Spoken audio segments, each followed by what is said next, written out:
We've already heard a number of presentations today that talk about the need to be relevant, to speak to the pluralistic context that we increasingly find ourselves in. A context that's created by pluralism and multiculturalism, the global migrations that are taking place. And so that's a great foundation on which to build. I want to focus my comments in this session about what do we do about that, and how do we engage the city, how do we act out our mission locally, and how does that even prepare us to do something globally. Now, coming around already was a paper by Tim Keller, and I want to just draw your attention to that because this paper will form the backdrop of some of the directions that we take in our time today. This paper is a pre-presentation draft for the Lausanne Conference. This was a message Tim actually delivered at Lausanne, and I think that occurred Wednesday afternoon of this week. We had hoped to get some video on that, but that has not yet been posted to the website. But we do have the text copy of what he presented. And so I'm going to be directing your attention to this paper in a number of places along the way. This is a provocative paper that starts off with a bit of a theology of the city and moves into a look at some of the global realities, and then begins to explore how we might respond to that. And so later in our time this morning, I want to talk a little bit about the evangelical unpreparedness to really reach into the city, and how that is represented in theology and in some of the strategies that we've used so far. So I'm going to be using PowerPoint quite a bit. We've got a couple of other speakers that are going to give us some tangible representation of what this looks like in the local church and out on the street. So all of this will come together as we move on through the topic. The simulcast goals that we had talked about before we came together was to increase this awareness of global issues, to network church leaders. Specifically, this conference is being co-sponsored by Transform LA, and we're talking about what does this look like locally as well, to participate in some focused discussion and determine next steps individually and corporately. And so that's where we're headed. And I'd like to sort of start out our time today talking about, for a few minutes, of why reaching the city is so strategic. And Tim Keller brings a good bit of this out of his own paper. I'd like to amplify and expand on that some, but I'm going to give 6 reasons for why urban evangelism especially is strategic in our day. And the first of these is that the world's moving to the city. The United Nations tells us that between 2007 and 2050, the world population is expected to increase by 2.5 billion people, passing from 6.7 billion to 9.2 billion. So we're in the front of a huge population explosion. And interestingly enough, it's the urban areas that will absorb most of that growth. So over the next 4 years, they will be drawing in the rural population as well as experiencing biological growth rates that will increase the city population. And so population growth, we are told, is increasingly becoming a phenomenon, an urban phenomenon in the developing world. So by 2050, the world urban population will increase to $8.1 billion now, or 8.1 billion people. And this is unlike anything we've ever seen in world history, of course. When you look at the United Nations statistics on urbanization, here's some of the things that they reveal: that in 2007, 74% of the inhabitants of the developed nations lived in urban areas, and 44% of those in the less developed nations. So urbanization has been unequally experienced throughout the world and has prior to that been largely or mostly a Western phenomenon in our day. By 2050, urban dwellers will account for 86% of the population in developed regions and 67% in less developed regions. And by 2050, worldwide, the population in urban context will be at 70% worldwide. Urbanization started in developed regions in 1920. Just under 30% of their population was urban.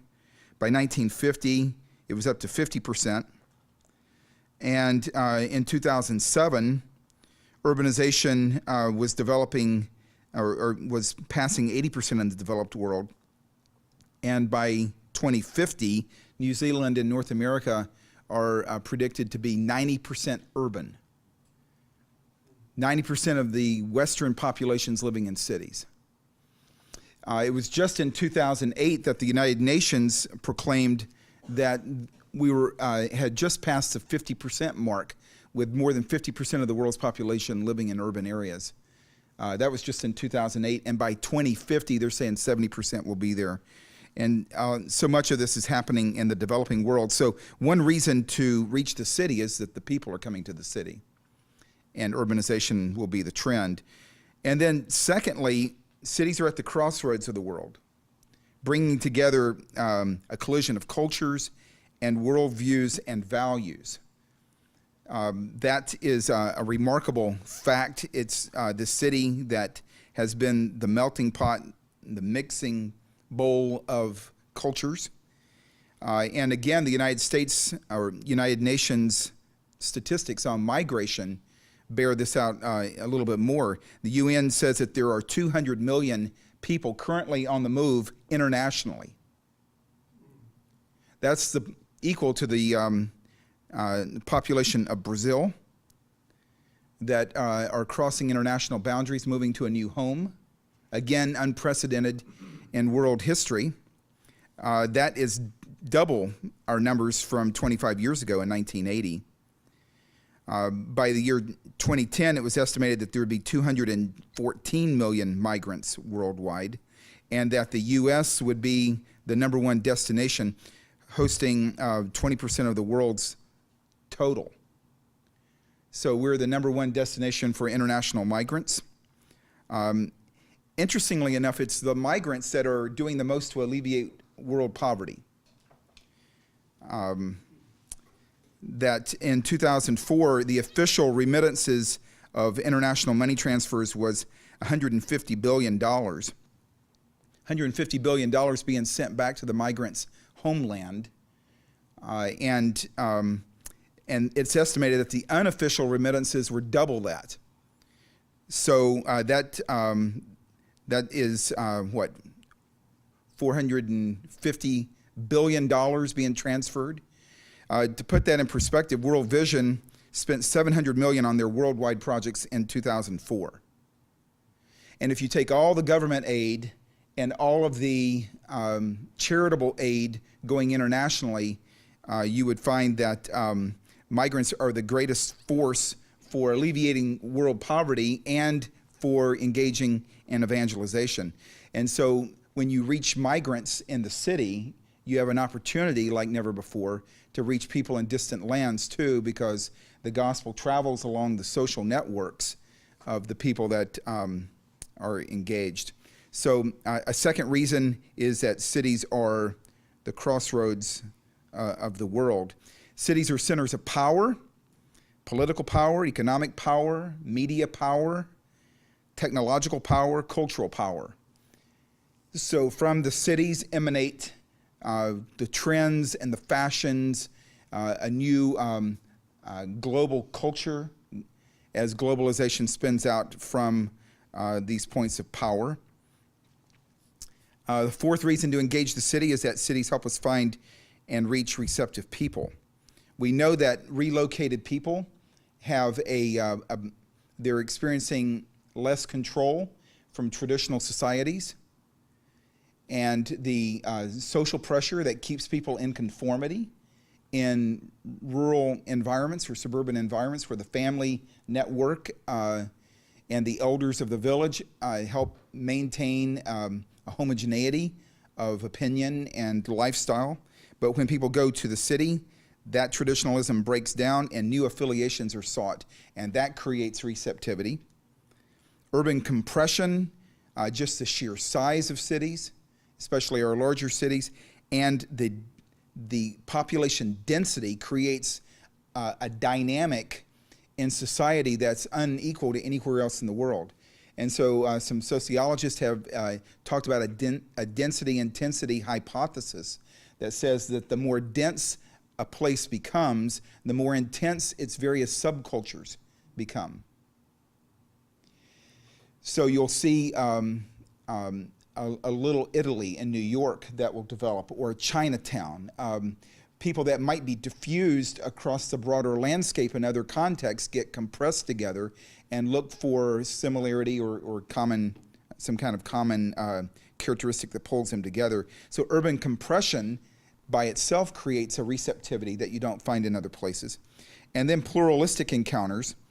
And those, as you encounter people in your daily life that believe a religion or a worldview very different from yours, you tend to either move toward fundamentalism in your own faith or a syncretism where you mix incompatible elements, or you become clearer, more articulate about what you believe.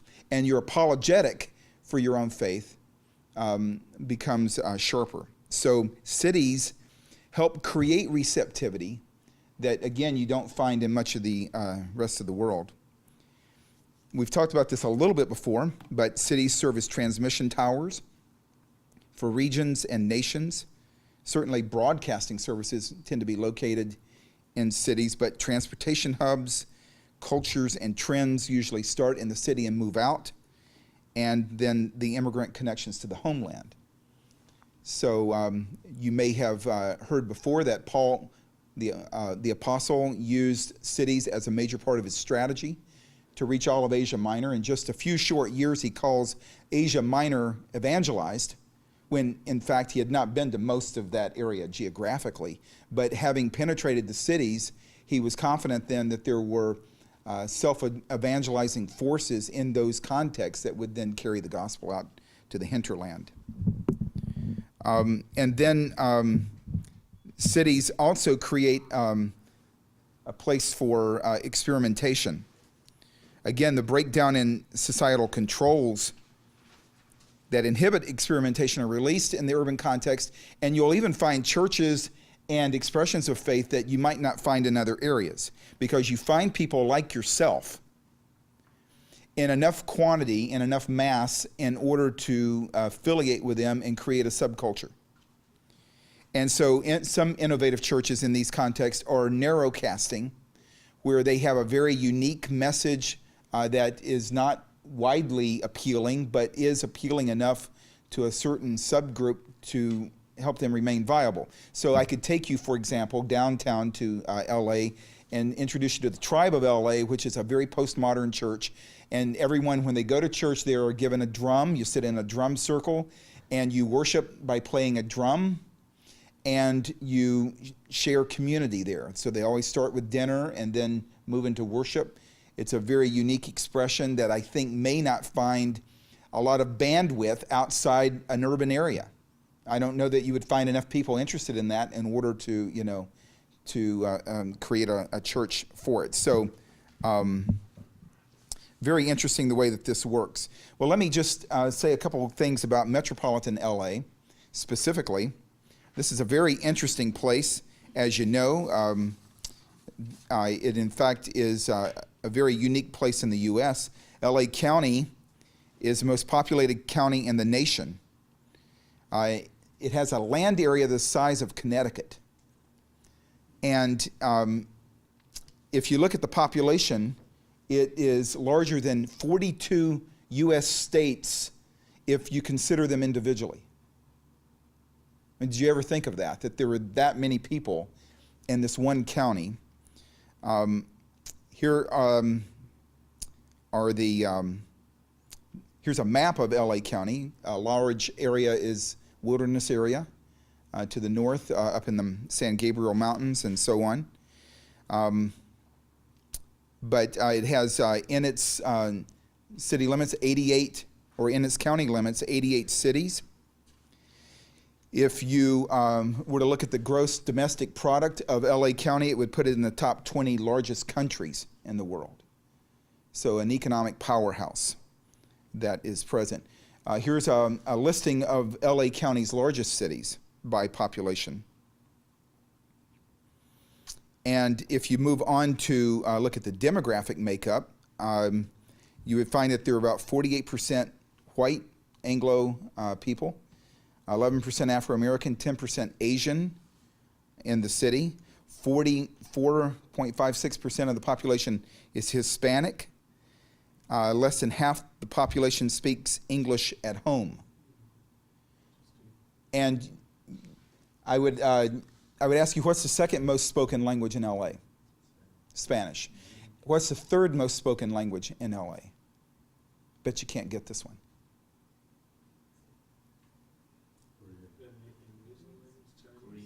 Tagalog, which is the Filipino language. Tagalog, followed by Chinese, followed by Korean, followed by Armenian. But less than half speak English at home. The median household income, $42,000 a year. 14.4% live below the poverty line, which is about $22,000 a year. So just a quick display of the demographics. The city of LA is the 8th most economically powerful city in the world, according to Forbes. And by the way, if you're taking notes furiously, I'm going to give you a PowerPoint handout on this so you'll have it all. So everything I'm saying have on screen you'll have in print. But LA is interesting. It's the world's entertainment capital. It's a polyglot city speaking 224 languages from 140 nations. So LA County is quite interesting as a place to see these cultures come together. We have in our research with my students here at Biola, we have examined a number of people groups, and it looks like this. These are the people groups, the specific people groups that we've done research on, and we're adding to that. We've done research in both New York and LA, trying to map the immigrant people groups that are coming into the cities. Here's a map that shows where most of the foreign-born residents in LA live, what part of the city that they're congregated in. And then if you go into the various groups, you find some interesting things, like Thai Town is the largest population of Thai people outside of Thailand. In fact, it is called the 77th province because there's 76 provinces in Thailand, and the congregation or the collection of Thai people in LA is the largest outside of that 77th province. There's Chinatown. Interestingly enough, Chinatown, which you might have gone to before, just north of downtown LA, was a movie set originally, made to look like China, and a number of Chinese people started moving into the area when it became open for occupation after the movie set was created. And so that maybe represents the at least the tourist area for Chinese, but they've moved en masse to Monterey Park and Alhambra and Arcadia and San Gabriel and other places like that. And then there's Little Saigon, largest concentration of Vietnamese people outside of Vietnam. The center of human trafficking, as far as we know, in Southern California, in Little Saigon. And then Cambodia Town in Long Beach. It's the largest Cambodian population outside of Cambodia, and large enough to even have their own consulate in Long Beach. And then there's Torongelis, The largest concentration of Iranians outside of Iran, located around the Beverly Hills area.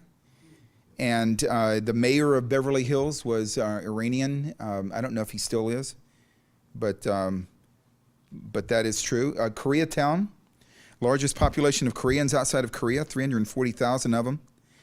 And it represents the highest concentration of Korean Christians anywhere in the world in terms of per capita affiliation with Christianity. So the question then is, how do we respond to that? And there's, that's an overwhelming challenge. In the greater Southern California area, not counting San Diego, but in the cities around Los Angeles, we count 300 cities, over 16 million people. It's the second most populated area in the country outside of the New York area.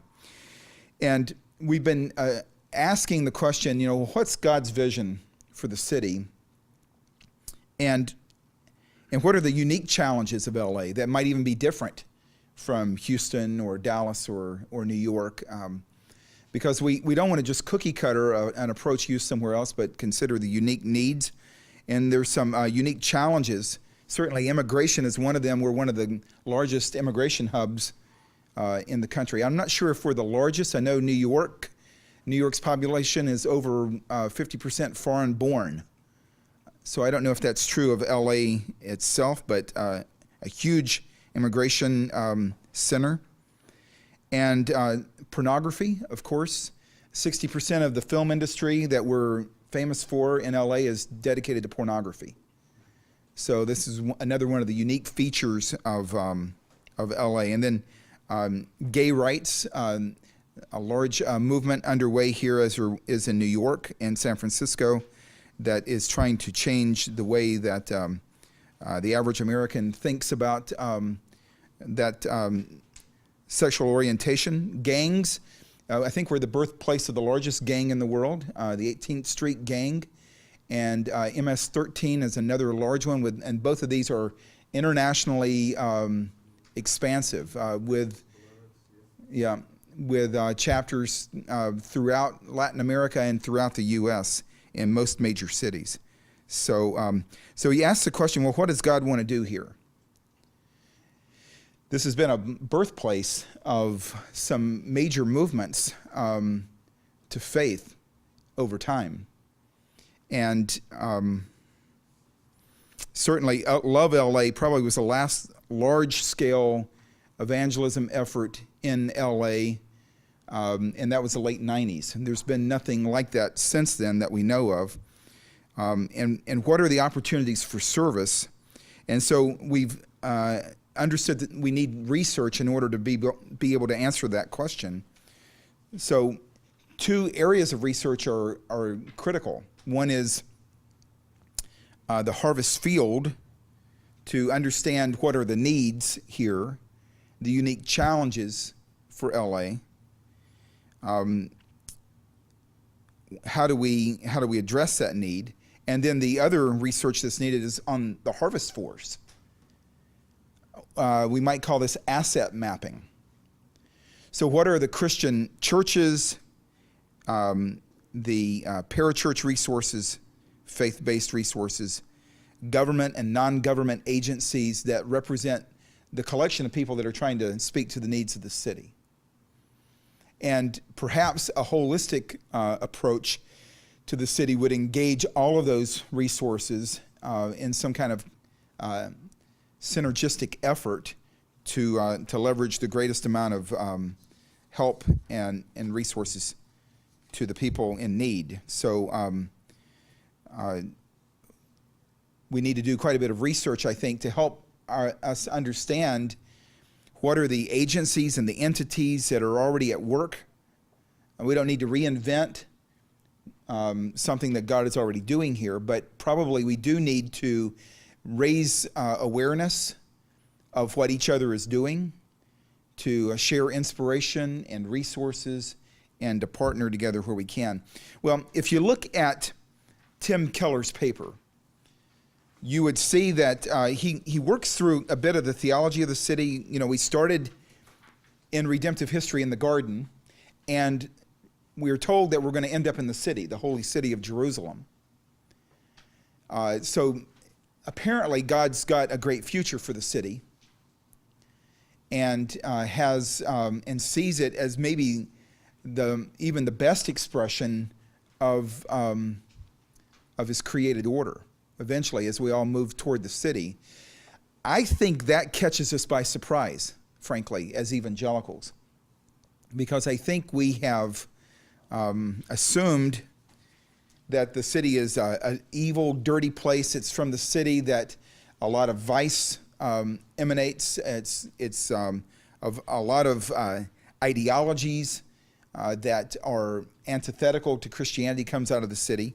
Jacques Ellul, a French philosopher, sociologist, back a few decades ago, put some words to that in his book called The Meaning of the City. If you want to look at an interesting resource that gives a theological support for avoiding the city, read Jacques Ellul.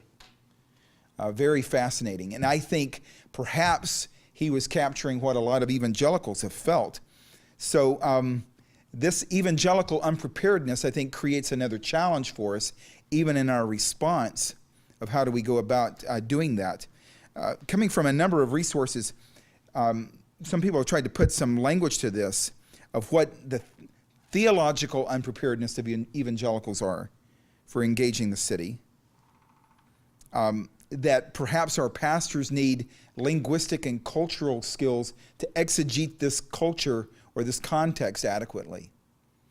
If you look at most of our seminaries in the U.S., they spend quite a bit of time exegeting the text of Scripture and helping us develop good theology and good biblical study skills, but then not so well in helping us to exegete the context of society and how do we articulate a message that's intelligible that can be received by the people that we're trying to reach. So this theological unpreparedness leaves us disadvantaged in reaching the city. And I think it might require that we eventually go back and train our emerging leaders in a little bit of different ways to engage the challenging context of the city, especially.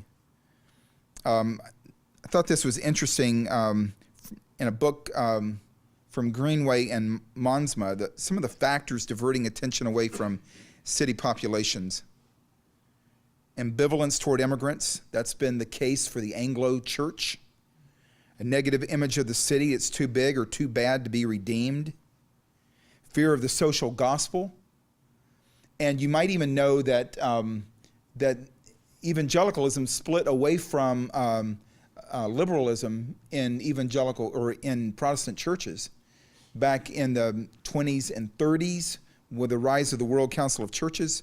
And many evangelicals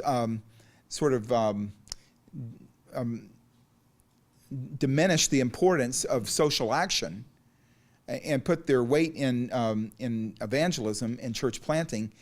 And interestingly enough, as you read through Keller's paper, he talks about that divide that has gone on where many liberal churches try to do social action, social engagement without putting a priority on conversion and evangelism, and many conservative churches put so much emphasis on evangelism they didn't do any social action.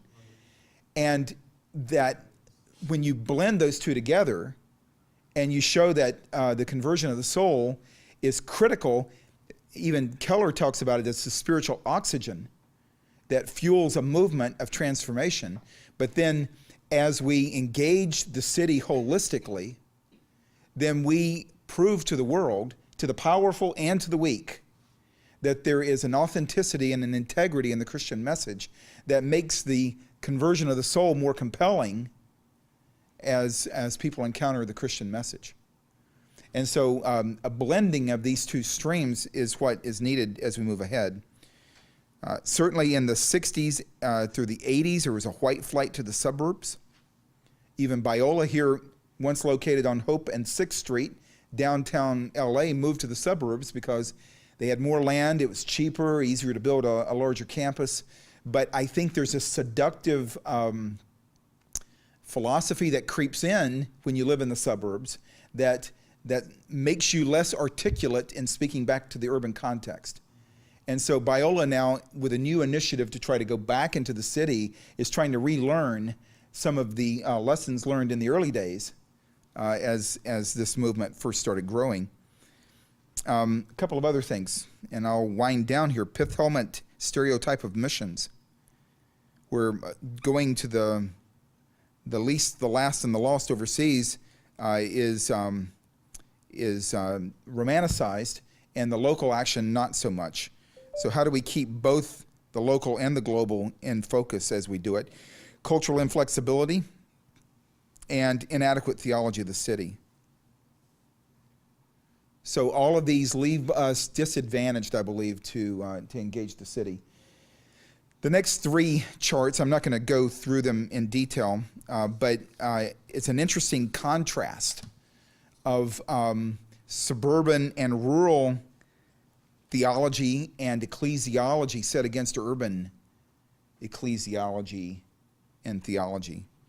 And you begin to see, when you look at these contrasting sets, just how suburbanized is a lot of evangelical Christianity.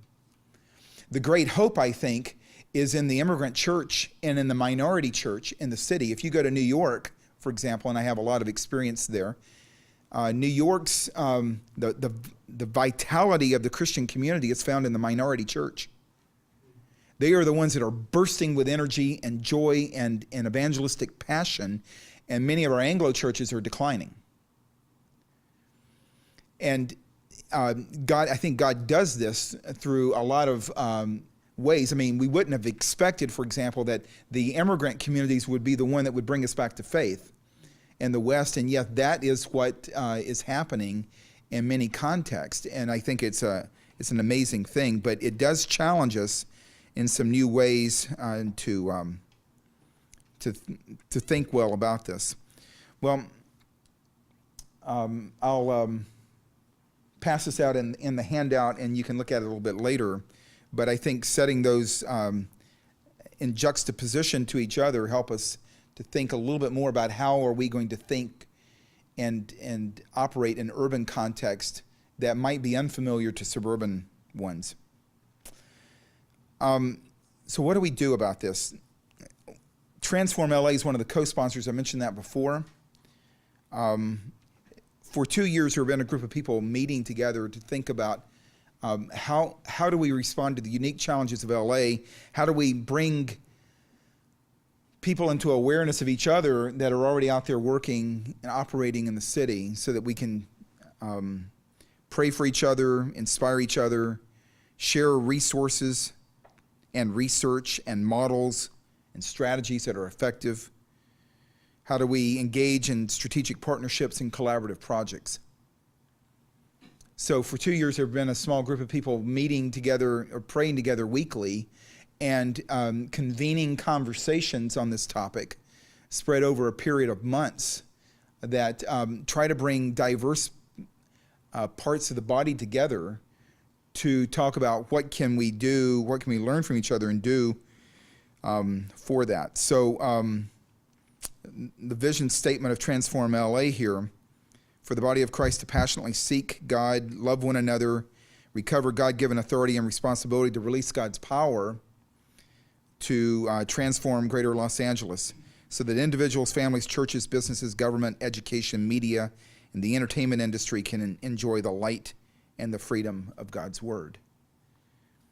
And so in an organizational structure, then, Transform LA has imagined a central office function that would create a website that would facilitate resource sharing and so on, and that we would develop specialization in a variety of tracks or spheres of influence, so that we would bring together, for example, those that are especially tuned into the educational challenges and needs of LA.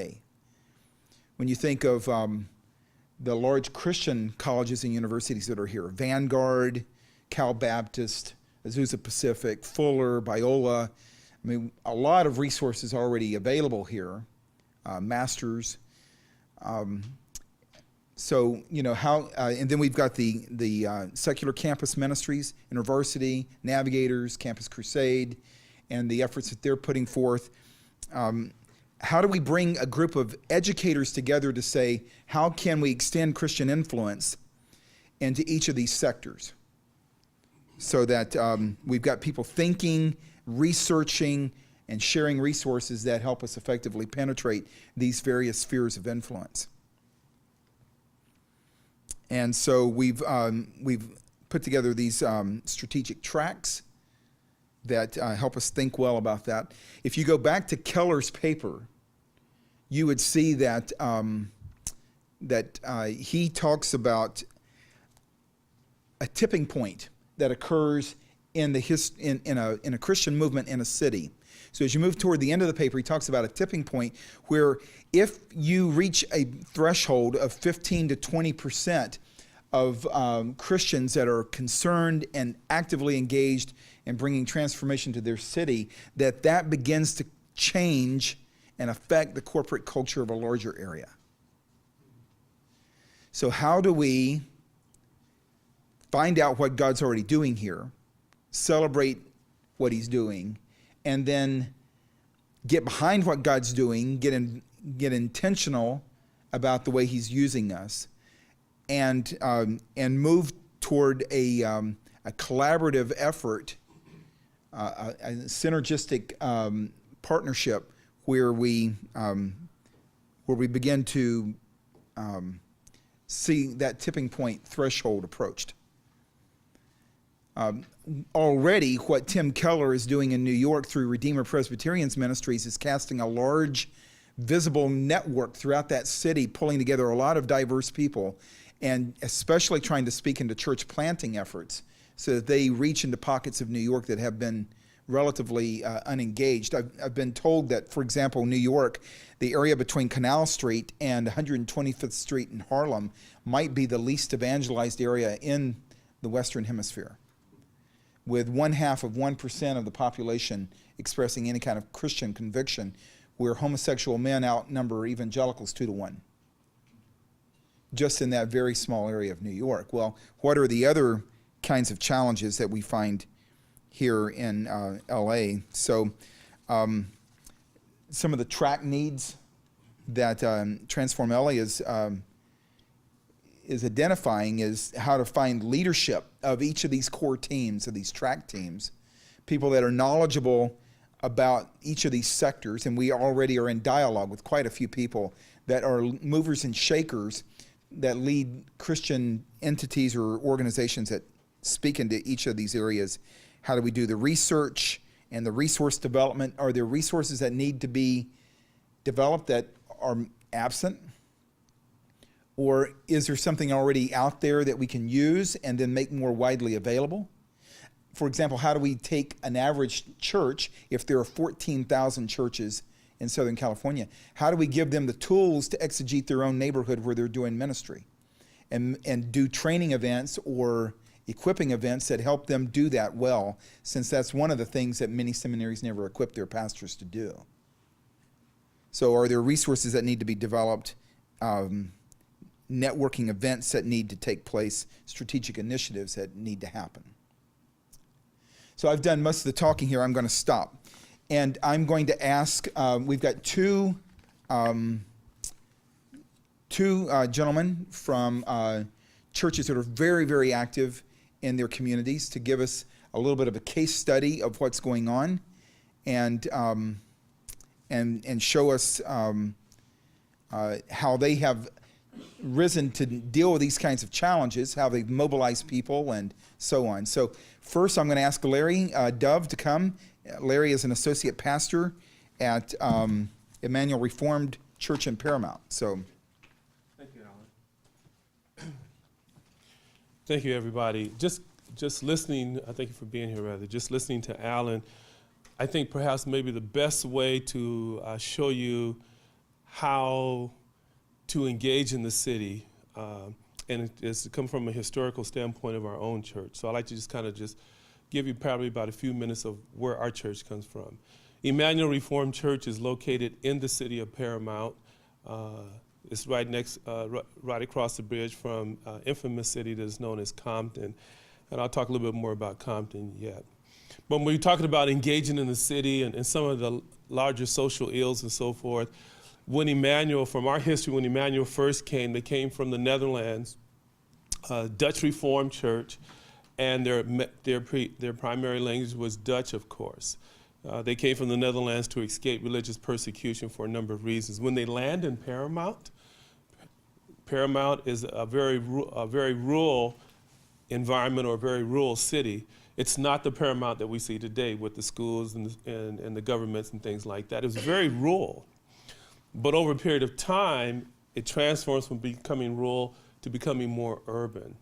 And of course, that has a tremendous impact on the people there because when they came from the Netherlands, they came from a very rural environment. Cows, pigs, farms, and things like that. And so when the church started in Clearwater, before it was Paramount, when the church started, it was a very rural area, and the farms were there and so forth. But then there's this transformation that happens with any rural area, I should say with many rural areas, that people start moving in, people start moving in, people start moving in.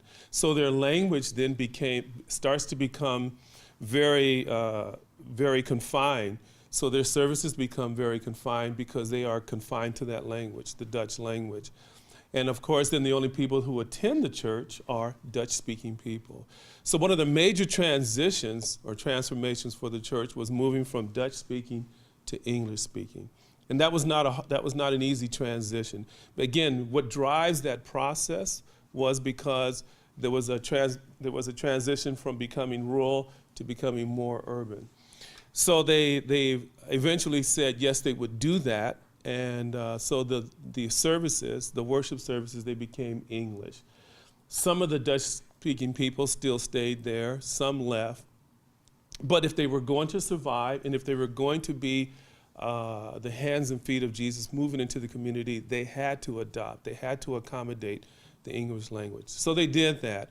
That probably happened in around 1940 or 1950. The church started in about the middle to late 20s. So again, Dutch speaking all the way for about 20 years, 20, 25 years. Now they're English speaking that. In the city of Paramount where they were, there's this transition from rural to urban, as I said. Some of the families started moving away and started moving out of the city. Some of them stayed. And perhaps maybe a significant transition or tipping point was that the church called a pastor from Midwest, that's the Chicago area, and his name was Harold Corver. And he came with a mindset and a heart that was bent on blessing the city, And again, this man, he grew up on a farm in Iowa, So, but he saw the value and he saw the potential and he saw the mission field in the city, even before Paramount is what it is right now. So he came in the 70s, and then there's a transition, there's another shift from the Dutch Reform to more of the European type of worship set. But he comes, and before he comes, he makes a very poignant point in the church bylaws. He says that if I come, then I want to be put in the bylaws is that our church will become a mission outpost to our city. Our church will become a mission outpost to our city. They debated on that, but then they finally said, yes, we will do that. And then from there, he came to start pastoring the church, and then slowly but surely start turning the church to become more city-oriented, to become more urban-oriented also. Again, there were still a lot of people that were very rural-oriented also. In the 70s and 80s, he came in the 70s and the 80s, Paramount was declared as perhaps, I think, one of the 50 worst cities in the United States to live in with a population under 50,000. And so it had really fallen on hard times. And here he comes with this, into this situation. But transformation can happen because what he did and what the city did, because this was a joint effort, and I'll talk a little bit more about that, is that the city came to the church and said, you know, we're in a bad state. What can you do to help us? And the city had the ideas that, well, hey, let's at least from an outward standpoint, maybe we cannot address all the social ills, but at least from an outward standpoint, let's start painting some homes. Let's start beautifying the city. Paintbrushes, paint can probably bring more of an awareness and more of a personal pride to their city than anything else. And so the church said, yes, we will do that, and volunteered the man hours and the man labors to actually go into the city, into Paramount, and painting homes and painting houses and painting businesses. And that's just what we did. The second thing that the church did was they became involved in the city government. Many of the members, rather than just sitting back and just saying, whoa, whoa, whoa, whoa, there goes the city to hell, they actually got involved in the city. Some became mayors, some became assemblymen, and so forth, and became involved in it. And in 1990 was a tipping point because it was when they were able to gather a huge amount of funds for redevelopment. And part of that happened was because, again, we had men and women involved in the political aspect of the city, saying that the city is important. We get those redevelopment funds, and then slowly but surely there's a transformation whereby now we have parks with green yards, we have white fences. The city just looks a whole lot more different than it used to be about 25 years ago. And again, because there is a heart for the city, we believe that God loves the city and whatnot. We're going along about our merry way in the 80s and 90s, and then something else begins to happen, is that there is now an ethnic shift that is going on in the city of Paramount. Whereas it used to be primarily white or primarily Caucasian, many other people are moving further out to the suburbs and so forth, and the immigrants that are coming in are the Latinos, and they're coming in by the busloads and so forth. And in a very short period of time, our community is changed, ethnically speaking and culturally speaking. And the church is sitting in the middle of this. And there are a lot of people in the church that are scratching their heads, what are we going to do? What are we going to do? Because most of the people that look like us are not living near us now. And many of the people who come to the church are coming from 10, 15, 20 miles out just to come. And we realize that if we stay in that particular, along that particular path, we're not going to make it. And so the church decided to do this, believe it or not. And the church has said, many churches at that time, a lot of them left the Paramount Compton area. They fled, they went out to Orange County and so forth. But our church has a history of staying in the community. And we said we will stay in the city and we will minister to the city, and we will reach the people in the community, even as it is changing. That was part and parcel of our history. It just made sense to us. But more importantly, the leadership stepped up and said, we're not leaving the city, no matter who or what is coming into the city. God has called us here to minister to the people here. And one of the responses that we did to that, in that particular aspect, is that we realized that the services that we had were very traditional, very, lack of a better term, ordinary. They were not appealing. Yes, that's a better word. They were not appealing to the Latino community. They were not appealing to the African Americans. They were not appealing to some of the Asians that were moving it. They were not. They were appealing to the white culture that was there. They said if we're going to stay, then we've got to also be accommodating. And one of the things that they did, they started another service. That service was designed primarily for the community. In the traditional sense of the music and the worship style, that was not thrown out, but that was relegated to the two prior services that were going on, that were continue on. But this service was going to have a different flavor. It's going to have a different music, a different worship style. It was going to be as much as possible bilingual, English and Spanish, okay, as much as possible, even though predominantly it was still predominantly Spanish. We kicked it off in February of '97. And how we did that, which is very important to this, for us, is that we made phone calls. We made about almost 20,000 phone calls. You know, I got these phone calls lists. We had people that were there. We motivated them, and they started making phone calls. And when we started the service the first Sunday, we had roughly about almost 500 people that showed up. Okay, very diverse. Many of them Latinos, probably about 60 or 70% of them were Latinos that came, bilingual speaking. A few African Americans, and then also we had a lot of the older original members to join in that also to kind of give us stability. But we kicked that off and we had 400, almost 500 people. Probably by the end of the month in February, after about 4 services, we're down to 125, but we're on our way. And that service actually becomes the entry point, the main entry point to diversifying the entire church. And so whereas back before that service started in the mid-90s, it was probably about 85% white. Our church now is probably about more 55% white, about 35% Latino, 15% African American and Asian and so forth. So that was one of the things that we did to accommodate our community, because we wanted our community to know that you're important to God and that makes you important to us also. The other thing that we did about 6 years ago is that we started getting this, our pastors, our leadership, start thinking about, well, then how can we also reach? We stayed, but how do we also reach? You know, there's 2 aspects to that. And we looked around, and sure, you know, there was Africa that we considered. There's Mexico, which is, you know, right a couple of 100 miles away. And we have a large Latino population in our church that has a hunger for Mexico. But when we really, really looked around, you know who our neighbor was? You remember that parable about who's your neighbor? Our neighbor was Compton.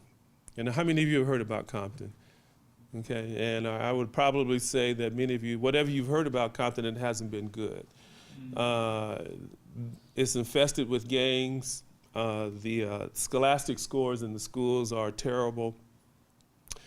There's brokenness in the homes. There probably has more single moms in Compton than there is in any other part of LA County. Gangster rap came out of Compton, NWA. And then so there was just a lot of social ills. We looked at it, and what separates Paramount from Compton is this small thing called the canal. That's the LA River that runs through it.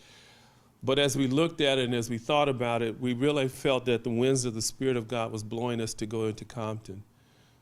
But how? And what do you address? I mean, the ills are so many and they're overwhelming. And it just became very apparent that, okay, if we're going to do this, how, you know, probably the best way to do it, let's fall back on a methodology that we have seen in our history that has blessed the city, and that is painting homes. So that's what we did. And when we go into Compton, we actually went in with a servant's attitude and a servant mindset. We went into Compton asking the mayor, asking the council people, asking the churches, asking the community, what can we do to serve you? What can we do to serve you? They have a wish list, of course, and we look at that wish list and we try to accommodate as much as we can, but our strength is in painting homes and in beautifying homes. And our strength is not only also in painting homes, but painting entire schools in the city of Compton. And so we started what is now known as the Compton Initiative. And the Compton Initiative, 4 times a year, it actually goes into the city of Compton, specifically targeting the city of Compton. And there we probably paint anywhere from about 15 to 20 homes. And we also make it a point that we paint an entire school in the city of Compton. So that's one aspect of it. The second aspect of who we are and how we love the city and where we're going to put our money and our resources where our mouth is that we've also dedicated that we are going to become a church planting community. So our dedication to the city of Compton is for 40 years. 40 years. We've done 5 years of it already. We've got 35 more years to go. Whew, that's a long time. But if you think about it, if you're going to transform a city, you think about it, it takes years to do. It takes absolutely years to do. So that's why the 40-year commitment. And part of this 40-year commitment also is planting churches. And our first church plant we were able to do last year, and it's in the city of Compton. Why that is so important, because I think that if you're going to see transformation in city, it has to be intentionally incarnational. It has to be incarnational. You just can't throw resources, you can't throw money, and you just can't throw bodies at a city, but you got to move into the city. And for our church planting concept and what we're doing, we are actually asking people to move into the city where people are moving out of. So our first church plant is kicked off, and we've had, there's one, his name is Pat Dirksey. He's actually the pastor of a church, and it's not a church, it's actually a house. We bought a house there in the city on one of the roughest neighborhoods in Compton.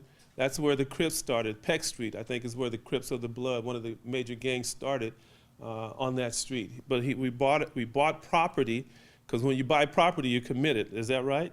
Yeah, we bought the property, and not only that, but then he was able to convince 4 other couples to buy property and or to rent property in that community. And so we have a church plant. We don't have any formal worship services right now, but what he is doing is that Pat has become the pastor of that community.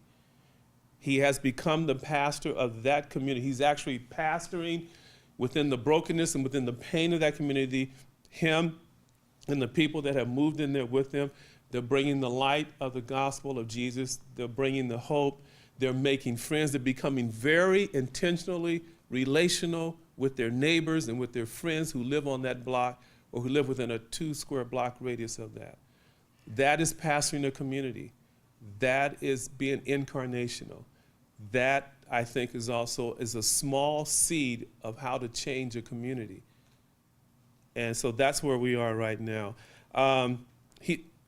As I said, it's been about 1 year that we've done this.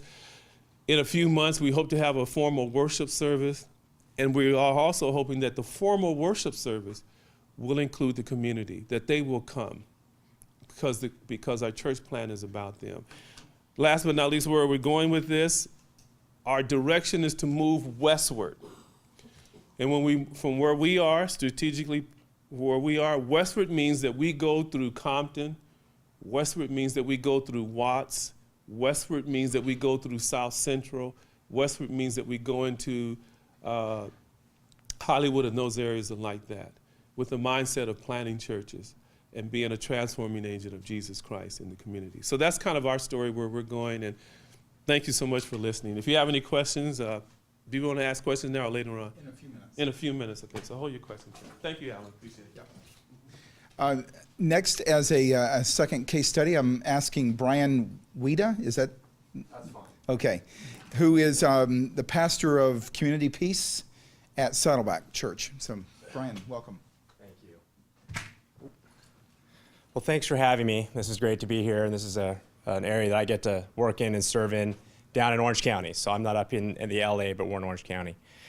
Let me just back up a little bit. So 10 years ago, I was working in the business field. Had no intention of being in church. I went to church, but I had no intention of being a pastor, none of that. And I looked at missionaries as kind of a different cut. My friends, some were missionaries. They're a little bit strange to me. I don't want to go to some foreign country. I just don't. I don't want to go live in some hut. I just thought there was something wrong with them. And as I progressed and started looking at the word, I just couldn't get over Acts 1:8. Jerusalem, Judea, Samaria, the ends of the earth. And then I realized everybody is called to do a mission or evangelistic work out in their community. Everybody is. And so I really had to start wrestling with this. If you look at our community right now, we are really short on heroes. We don't have a lot of heroes. We have a lot of anger, a lot of pain, especially the recession. You're seeing things bubble up in people's lives that you didn't see 3, 4, 5 years ago. We're in a very unique spot right now. And to me, there isn't a better hero than Jesus Christ, and that's what we're offering people. That's what we're offering our community. I'm going to be jumping all around, so I apologize. There's so much I want to try to do in a short period of time. But in the early 300s, Constantine essentially made Christianity the religion of Rome. Okay, if you know church history, it was like 312. Don't quote me on that. I don't remember exactly the year, but he made this the official religion. This is what he did. It was that moment that the church shifted from an orthopraxic movement to an orthodoxic movement.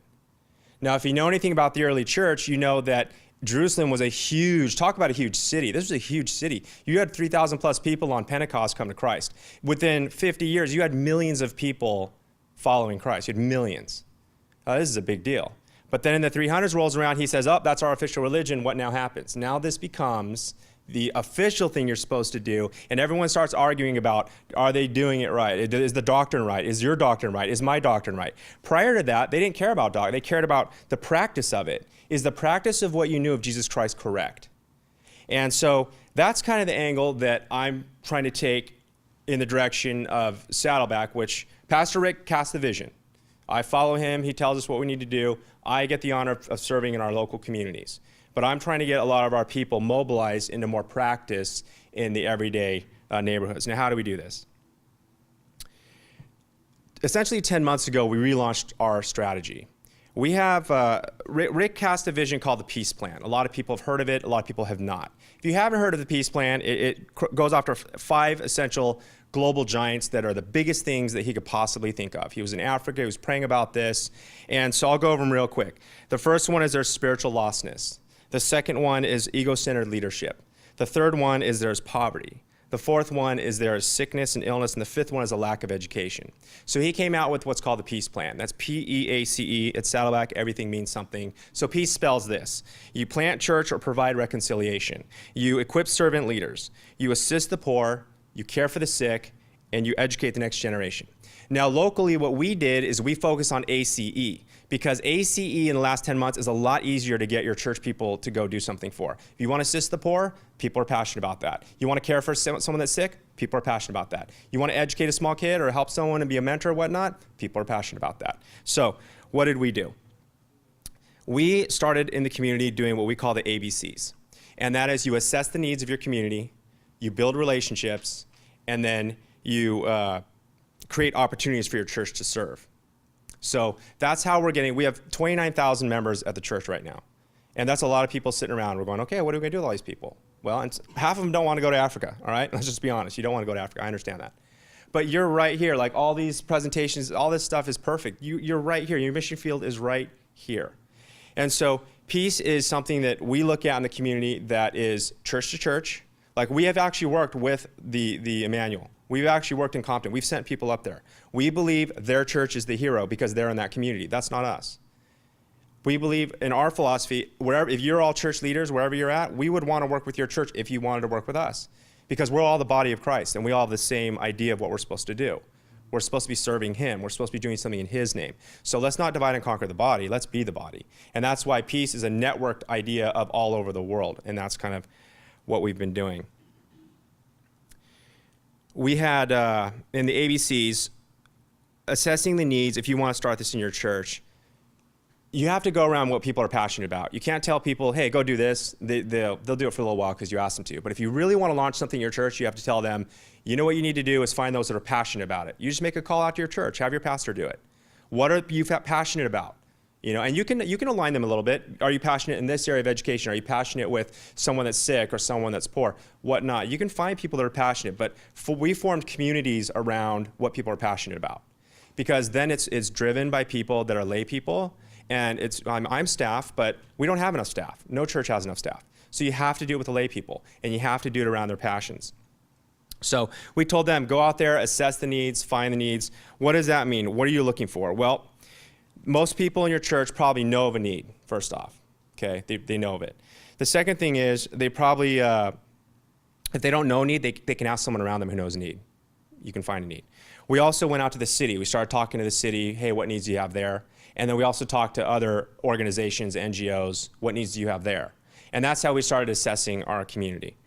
We did that for about 3 months earlier this year, and then we started building our relationships. This is the longest piece. Building relationships is the most important. You got to take time. You got to build these relationships, and it's not going to happen overnight. It's taken us a very long time to get through where we're at with some of these relationships. And then when you finally are at a point where you know the needs, you have the relationship built, you can create the opportunities for your church to serve. The way I look at the situation is I look at it from 2 facets. One facet is there's a huge need out there. We saw the stats. You saw the people in LA. You saw the people in Orange County that need help. And they're out there, trust me. We have gangs in LA or in Orange County. People don't think that, but we do. We have a gang problem. So You have that out there that has needs, but we also have within the church people that have the need to serve. And I think if we can get people to understand that you need to have people go out with the idea that you're not going out there to do anything with that person. You're going out there for you and God. And that's how I look at it. Because if you look at it as I'm just going out here and I'm just sitting here and I'm going to be the one this and I'm going to be the one that, and you know, I'm going to go evangelize or whatnot, we got to let God do what God's going to do. Holy Spirit is like a mist. It says no one knows where it's going or where it comes from. We got to let God do that. But what we need to do is serve. And why does God have us do any discipline? It's to take the focus off ourselves. So I look at Saddleback people as, hey, you need to go serve, not because they need it out there. It's because you need it in here. You need to get out there and you need to go serve because you need to have a different angle of how you're seeing what God's doing around you. Now, with service, we have everything we try to do at Saddleback is what we call a funnel. It's a crawl, walk, run strategy. You have different various levels of people in churches that are at various spiritual levels. You probably have them at the school. You have some people very close to Christ. You have people that they're still wrestling with what does this faith mean for them. So it's a funnel. So there's crawl opportunities, there's walk opportunities, and there's run opportunities. Each one is a little bit harder to go as you go down. Most people are going to do a crawl. And then very few people are going to do a run opportunity. So let me give you an example of what we did. So we started this thing called Project City Hope back in April, around Easter. We launched it at Easter. And what was our crawl step? It was a postcard. In our e-world, very few people get an actual postcard nowadays. So we developed a postcard, and all it was, hey, do you know someone that needs a hope? They don't have to be a believer of the church or whatnot, just a friend, a long acquaintance. Write them a simple note of hope, of love, sign it, and then tear it off and tell us, who you sent it to. Not that we're tracking it. It's just we want to know if people were actually doing this, and that's how we found out. They were actually tearing it off, going, yeah, I sent it to my friend, John, and they threw it in the basket, and that's how we knew. So that is the ultimate crawl step. Everyone we have small groups. Everyone in the small group could do this. Who can't write a postcard? And so this was their first barrier of going, okay, I can serve. This isn't that hard. So that's how we got the crawl step in. Then we went to what's called our Project City Hope boxes. They're green. You probably haven't seen these things, but they're these green boxes. A lot of people at the bigger churches, or a lot of churches, are familiar with the children shoe boxes at Christmas. Most Christians have seen these. They've done these. So boxes are a very familiar concept. So we knew that. So we developed our own boxes called Hope Boxes, and we told people, okay, were you able to do a small group of 8 people on average? Were you able to send out a postcard? Yes. Great. Well, take this box, find someone in need, talk about who might need it, fill it up some stuff, and just give it to them. And so people were doing that. And that's how we got the walk step out of them. Now the run steps were the much harder steps. Make an ongoing commitment. Start working and volunteering at a school or this or that. But that I just wanted to give you kind of our philosophy on how we try to get most of our church engaged to serving the need out there. And this fall, starting November 1st, we actually partnered with Albertsons. We went to them and asked them to help us, and we partnered with the district attorney's office with an anti-gang initiative that they have. And we actually, not very far from here, we have some Albertsons that are participating. We have most of Orange County, and it's raising money through the donations of them to get to gang kids and through our food pantry to get turkey dinners out there. And so this is a program you're going to see, and that happened with what we call the 3-legged stool. We got all 3 major layers involved, which is the hardest thing to do. You have government involved, you have the church involved, and you have a local business involved. Most of this stuff churches do only have one leg, and that's just the church, and there's nothing wrong with that. There's still things you can do. The church can still get out there. They can still be the hands and feet of Christ. The next thing you try to engage is a business, because business has the resources, and they're the one. You have a lot of people in your church probably with a business, and they want to donate and things like that. And even he said they have people in their church that bought homes. This is a perfect example. And then the last thing, which they've also engaged in, is getting the government involved. And that is when you have that kind of a partnership, you can do some pretty amazing things for all the people out in your community. The last thing I wanted to touch on was the most important thing I've probably learned in the last 7 months of doing this role. And I've been working with the Peace program here at Saddleback for about 6 years, but I've been focusing locally only for about 7-8 months now. The biggest thing I've learned is the mindset of poverty, okay? Let me ask you a quick question. If you are gonna go to college, if I ask you how important is college, you're gonna have 3 responses. Everyone in the room is probably going to give me the middle response. The middle response is this. You go to college because you want to make yourself better, you want to make sure you have an education, and you want to be able to get, a higher paid. Okay, that is a middle class mindset. Some people in the room could say, well, I'm going to go to college because that's where my dad went, and it's all about legacy. That's an upper class mindset. Someone who's poor will say, nah, college isn't that important. Just not important. That's a poverty mindset. I'll give you another one. If I said to you, what are you going to do with money? Or let me take this one. How about, where's your favorite place to eat? Okay, most of you would probably name something within maybe California if you live here. Yeah, there's a place in LA I like, there's a place in Glendale I like, whatever. Okay, if you're a higher up economic, your favorite restaurant is probably not in this state. It's in another state or another country. Okay, that's a higher economic level. We'll say, oh, my favorite restaurant, yeah, that's in Germany. Okay. If you ask someone who's poor their favorite restaurant, they'll tell you it's probably within 3 blocks of where they live. Okay, it's a totally different mindset. So why am I telling you this? Because it doesn't matter who you engage with all these different languages. We've got a ton of them in Orange County. It does not matter who you engage, because the love of Christ is universal. And you don't even have to speak their language. The kids will translate for you. That's what we've found. But the love of Christ is universal. Everyone can feel that. And that's why when you go in, we have a training that we're doing right now on the poverty side of things, so people understand. When you go talk to a child that's in poverty, you know what they're going to tell you? They're going to speak in extremes. They're going to speak like, oh, I can never do that, or I can always do that. If you're in a poverty mindset, you're really good at a few things. You're good at fighting, because you have to defend yourself. You're good at entertaining by making people laugh, because you don't have a lot of resources. And you're probably from a maternally driven household. Okay, there's this matriarch that kind of runs your reality. Okay, why is this important? Well, because Orange County, the people that we have that are going out and serving these things, they have to understand when they talk to a young kid that we're serving with, they won't understand when you say, you should really save that money and you should really go to college. They don't understand that. That's not their mindset. So what we help them do is understand, we're helping developing a small program with some of the local schools for like a mentoring. And one of the things we're just telling people is, look, it's 1 hour. We call it 60 minutes to change a life. You have 60 minutes, you can change a life. I'm sorry, I'm jumping around. 76% of the criminals in jail, their first crime was truancy. They didn't go to school. Why aren't they going to school? Well, I'll tell you why they're not going to school. Because they're not good at it. Well, why aren't they good at it? Well, because they don't understand English, or it's not, the tests are too hard and friends are making fun of them. So all these kids jump out of school. So why are they jumping out of school? Where are they ending up? They're ending up in crime. Okay, so how do we reverse that? If you read for 1 hour with someone who English is not their primary language, if a primary language speaker spends 1 hour listening to a kid read or reading a book to them, improves them scholastically, they stay in school, they stay out of gangs, they stay out of trouble. So when we talk to our people about going out there, it's just that simple. We tell them, hey, get involved, understand the mindset of what you're dealing with. Don't offer these extremes. Just love on them. Let them tell you stories, because that's what they understand. They're good at telling stories. So I'm sorry I jumped around. Thank you guys for letting me be here. It's been a real pleasure. Stay up here. And Larry, you want to come back up? We want to take a few minutes for questions, interaction. Wish we'd had longer. Need to add another half an hour. I've asked Willie and Dave to say a word, but you're going to have to do it real quick, maybe right at the end. Why don't we take some questions? Just a comment for you. Yes. I was painting Mingus Hills Were you? High School You were. from New Life Community Church, your sister church. New Life? Community Oh, church. yes.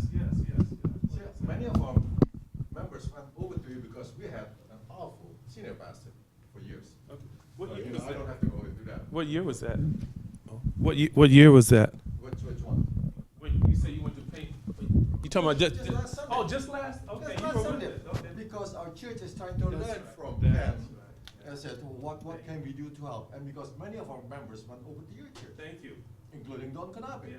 Yes. Okay, so they were all from New Life Community Church. Mm-hmm. So we are sister churches, but we try to learn from your, and then I speak Dutch, and I know you don't. Yeah, that's very Dutch. Same history, Yeah. but this is an area where we would like to continue to learn from you, and then also have our missional life director continue working with you. We'll stay in contact with you. No doubt. Dave.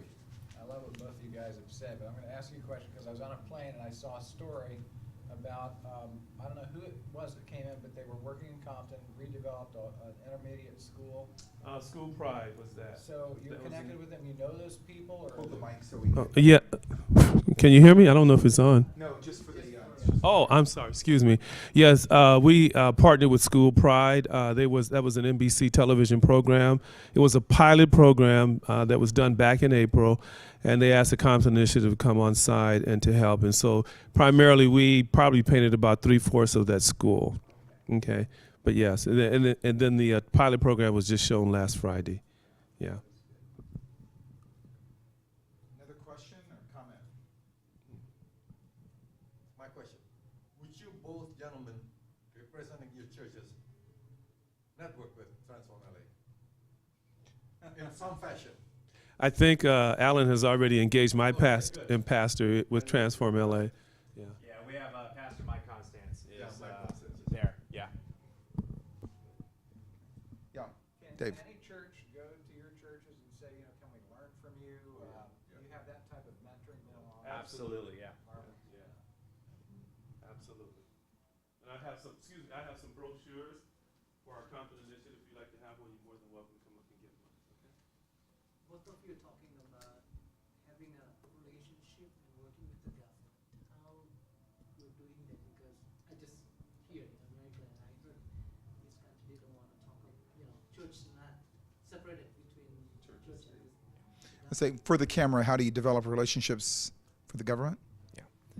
That is a very good question. When we started trying to do similar things that Compton was doing in our community, it didn't work because there's a lot of union issues. And schools will not let us get on their campus. They don't want you there. It's this huge political problem. Government can't approach church, so you need to understand that. The district attorney's office did not come to us, and that's why we can work with them, is that we went to them first. What I would do is find people that are in your church or in that church that are teachers, principals, school administrators, secretaries, or whatever in the government, and start there. Because they have the relationships, and there's a trust entity build up. But you've got to go there. They can never come to you. That's separation of church and state. For us, before we went into Compton, we requested an audience with the mayor of Compton and sat down with him and explained to him exactly what we were about and what we were trying to do. The second thing is that a prominent church in Compton actually set up that meeting, and the pastor was there on that meeting, so his presence gave us credibility. The third thing is that then we went to the city council. They have meetings, I think, every other week, and we actually presented ourselves and what we wanted to do and what we were there about. And over the years, we've developed the relationships with the city council and with the mayor. And so we have very little resistance, and we have been able to be blessed by them allowing us to actually come in and to serve the city. But it did take a little while. And, oh, by the way, and just to be honest, there has been pushback. Let me just say that. They just didn't open the doors and say, y'all come right on in. There has been some pushback and scratching their heads, and there's some suspicion. And there's always the question, okay, well, how long are y'all going to last? You say 40 years, you'll probably be out of here in about 7. But our intention is to be there 40 years. Yeah, another question. Are you familiar with other churches that have really been modeling after you that are good examples? So the question is, are you familiar with other churches modeling themselves after you? I'm familiar with other churches that have are utilizing our model and our methodology, but I don't know of any churches that are actually doing it from an original standpoint.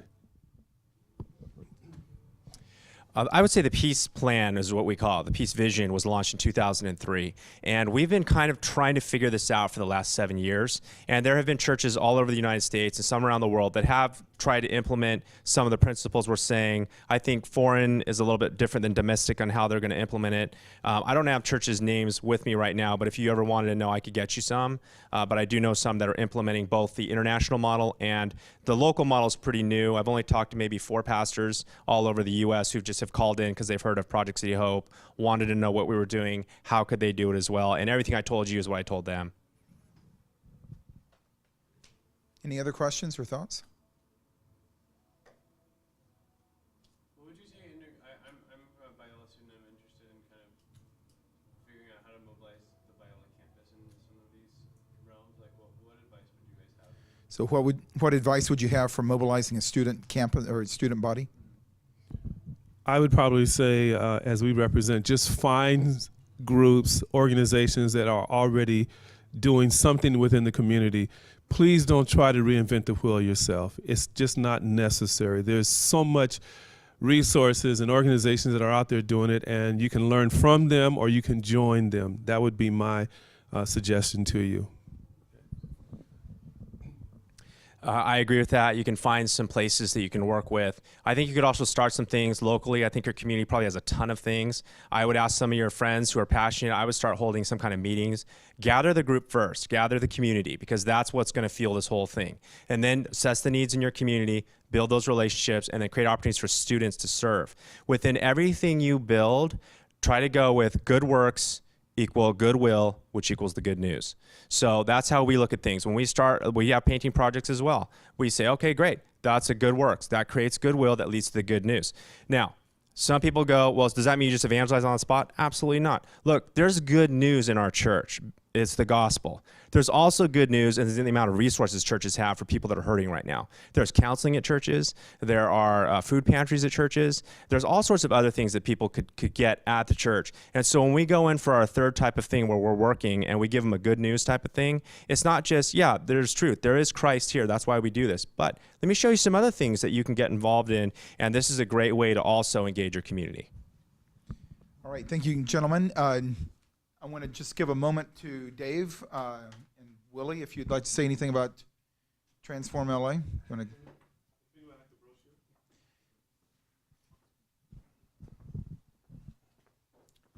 Well, thank you, Alan. You've heard about the transformations yesterday, or if not this morning, or again, what Alan has presented earlier. We have been working in the last almost 2 years for us to understand what the transformation process is, because it's part of a movement. It is not structured. We don't have an organization, and Alan has also described the needs that we have: track leaders, resources, research, financial resources, human resources. But again, what I'd like to emphasize here is that we are not trying to have people join Transform LA. We try to network. We try to partnership. If you carefully think about what is happening, there's so much being done in LA by churches, by NGOs, but they don't communicate with each other. So how do we facilitate that communication so that people can come together and say, that becomes the body of Christ with a large B? Not your church, not our church, not my church, but it's the Church of Jesus Christ. So we are still struggling with that. And we are so happy to be able to have two professors here at Biola being part of the executive team. I am the chair, and Alan is the co-chair, and Doug Panoyer is part of the executive team. And we try to continue to develop resources. And I would appreciate just a challenge to you, not joining us, but how do we partner? How do we communicate with you? How do we work together for His glory? All right. Or can you join us to help us partner? That would be another way to do it. You have all this? You have them all, right? Okay, good.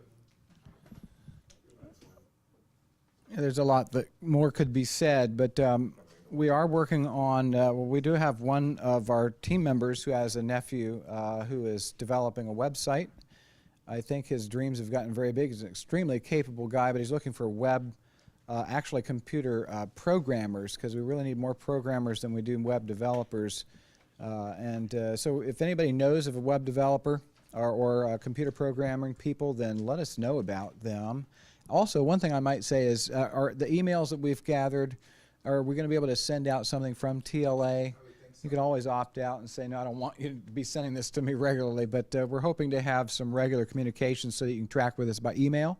And then as our website develops, you can begin to track through that. But right now we have an interim website at transformla.net. It's very, very limited at what it's offering, but it is worth going and checking out.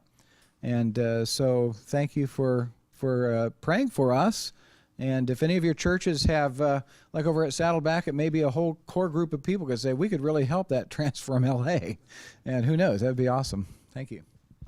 Thanks very much for coming. Let's stay in dialogue with each other, and thank you for our guest speakers coming. We appreciate it. We hope you enjoyed this message. Biola University offers a variety of biblically centered degree programs, ranging from business to ministry to the arts and sciences. Learn more at biola.edu.